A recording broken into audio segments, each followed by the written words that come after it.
Hi children, today we shall try and understand what is an ideal study, what is a smart study. I'm sure it is going to interest a lot of children. When I was a child, I had a friend Anuj who was very mischievous yet very intelligent. I used to study very hard, and after every exam, I used to see that Anuj used to perform extremely well, whereas I used to always get grades lower than him. I used to wonder what is that Anuj does which makes him achieve such high grades. Children, Anuj used to study smartly. I used to study hard but not as smartly as Anuj. I shall now explain you all what is the smart study, which will help you all to attain good grades in your school. Children, if I take you to a room which is untidy with blaring sounds, will that help you all to study? Will that motivate you all to study? I'm sure it will not. However, if I take you to a room which is well set, tidy, with a sweet fragrance, your mind will get inspired to study. So children, the room that you study, besides being tidy, quiet, should also be well ventilated. The windows should be open so that the fresh air comes in. It should be well lit. Next, even our study place, the table on which we study, should be in an ideal state. All those books that we require, the notes that we require, the pen, the calculator, all that would be required should be within the hand's reach. Very often we realize, oh, I have forgotten my pen. And then we go to the next room, get that pen. And while returning, we pick up the mobile phone and reply to the messages that have come. This is a wrong thing to do. So children, whenever you sit for study, be sure that all that you require for your study is well within the reach of your hand so that you are able to continue your studies unhindered. After we have achieved this, the next most important thing is to achieve an ideal state of mind. What is an ideal state of mind? An ideal state of mind is one where the mind is able to assimilate all that is read. For that, the first step is to set our goals. Our goals must be specific. If I just say, okay, today I'm going to study physics, the mind doesn't know which chapters have to be studied, which are the topics that have to be studied, and therefore doesn't make sufficient efforts to achieve. But if we are setting our targets specific, then it will attempt to achieve those targets. Next, the targets should be measurable. After I complete my study, then how do I know that I've been able to study as I desired? If I'm able to answer all these questions that the teacher has set for us, or the questions that are behind the book, then I know, okay, now I have been able to achieve the target sufficiently. The targets should also be attainable and realistic. I just can't say that, okay, today I'm going to study the complete syllabus of my sessionals. The mind is smart. It knows it cannot and will not even attempt it. The next step is to be sure that the target is well timed. If I say, okay, today I'm going to study biology, but the mind will think, okay, in the complete day, there are 24 hours. I have not specified how many hours.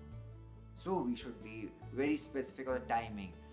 Is it going to be just 2 hours in the morning or 3 hours in the evening that I have to study this?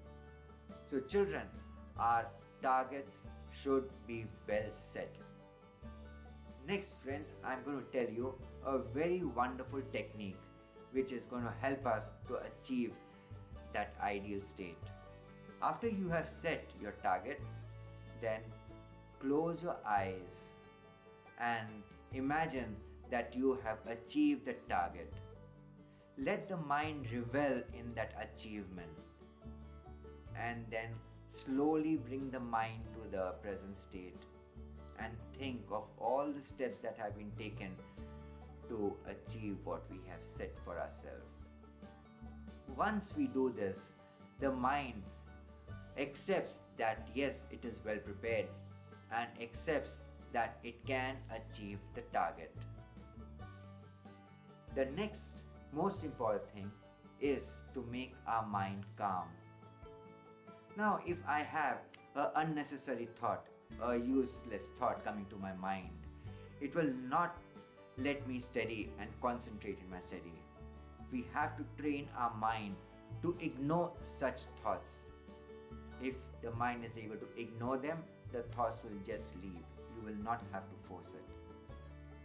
Another wonderful technique to calm our mind is to close your eyes, calm your mind, make your mind silent, and take heavy, deep breath for 5 minutes. When you do this, you'll find your mind becomes calm. Next, children, if our mind is in a negative state, then it will never be able to make sufficient efforts.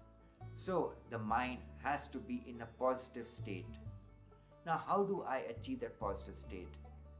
There is a very nice technique for this.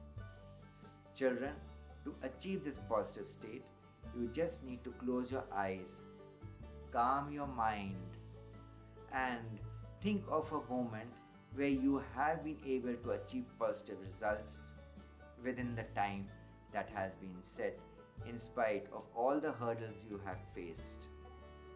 Let the mind be enveloped in that state of positivity, and then immediately coin the phrase, "Yes, I can." Each time you say, "Yes, I can," you should envision that state of positivity that you have achieved. Children, this is extremely important for all of us. If we are able to achieve the positive state of mind, the mind will always be able to make good efforts to achieve what we have set for ourselves. Then next, there's another important thing to know, that there are certain prerequisites that are essential to achieve this ideal learning state. The mind should be convinced that it is easy to study what we have set for ourselves. If the mind thinks, no, it is difficult, then it will not even make adequate efforts towards that. The next is that we have to develop a burning desire to study that. Now, how do I develop that burning desire? That burning desire is achieved when we are able to understand what are we going to gain by that study. If I have to study electricity, I will gain that burning desire by understanding the benefits of electricity. With electricity, I'm able to run my AC, I'm able to run my fan, I'm able to cook food. So once I understand that, my mind is convinced, yes, it is important, then that burning desire is going to develop in us. Friends, I'm sure if you are able to bring this technique into yourself, you are going to achieve very good results. Children, if you have anything to ask, if you have any doubts regarding this, please do come back to me. I will surely reply to you all. Thank you.